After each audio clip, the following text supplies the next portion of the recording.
Hi guys, today I would like to share with you how it is possible that in scenario work we resolve trauma without talking about trauma.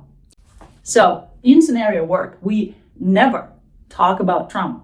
Why? Because it's not productive, it's re-traumatizing, makes you actually feel worse, and it keeps you in the past. So does past matter? Yes, it does, because this is where your inner characters come from. And most importantly, this is where your desires come from. Let's look at one example. Here is Joe. Don't know why Joe looks like an alien, not an artist. So Joe this is his life, and he had a certain number of events, some of them traumatic events, happen to him in his life. I'm beginning to feel bad for poor Joe. So he was born male, healthy, everything was fine in the beginning. However, as an example, his parents were fighting, and maybe his father had problems with alcohol or drugs or something, or maybe, a story, right? It's a story. So something happened and eventually the parents got divorced. Then, for example, let's say Joe had a family pet and something happened to the pet. Maybe there was some sort of an accident, and unfortunately the pet, who was basically friend and family member, was no longer there. Then school, potentially, maybe school went smooth, or maybe there were some problems at school. Next we have job, and maybe there was a job instability. Try to get a job, try to get a career, didn't work. And I've added one more. There's an infinite number of stories that can be, right? So maybe Joe's heart was broken and he's lost his love. So that's a past story. Now, why does it matter? Every event, I kept one here as an example, lost dog due to an accident. Every event produces a number of desires. So in Joe's case, this event with the dog, what sort of desires would that event produce? First desire that an event usually produces is, I wish it never happened.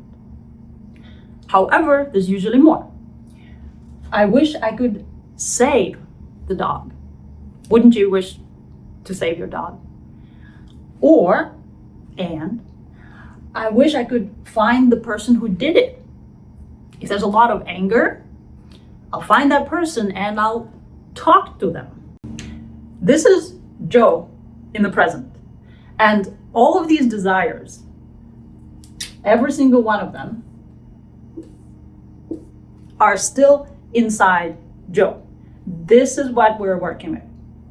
So all these different ideas and feelings and thought that come from every event. So from this event, from earlier event, from later event, all of these are actually in the present.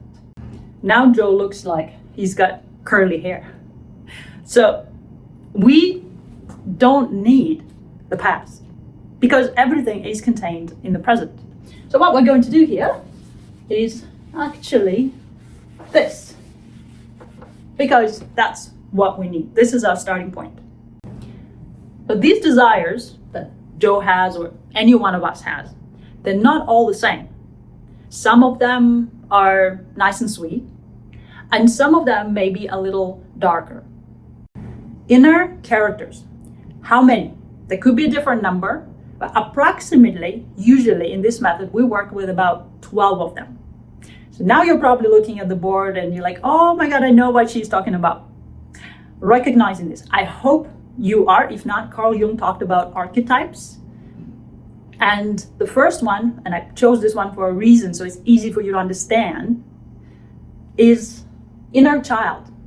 Most people understand, say there's an inner child, right? So the innocent character.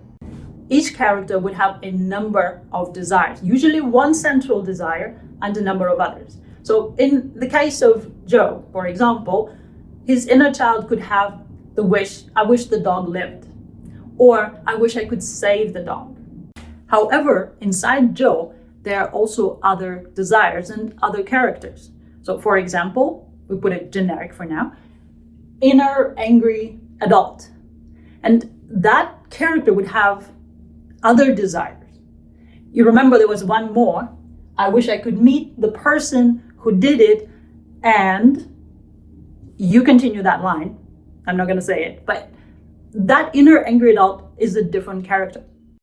The inner child could be called innocent. However, inner child is not always innocent, or there could be multiple inner children. Same thing for angry adult, could be a villain. However, usually there's multiple inner adults, some of them more villain than others. It is very important to understand that your unique story means you have your unique characters. While I'm using archetypes to explain scenario work, this is not about archetypes. Your desires means you have your unique characters. In scenario work, your first character is actually your dream normal character. Remember the desires that I wish it had never happened?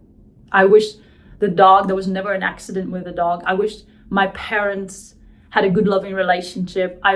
So that character, they had that life. They had everything go well for them. Good family, good career, good everything. So this is your dream normal character. So in scenario work, you will have a multitude of characters, your unique characters. Besides your dream normal, you will have some sort of a superpower character. Remember in the story with Joe, I wish I could save the dog. How? Whether that character can run really fast, or they can fly, or maybe they can teleport. Whatever your character's superpower is, it's going to be up to you. Next, we're going to have some form of a dark side character or multiple characters. We're going to have some younger characters. You will have a number of different unique characters, but that's the topic for the next video.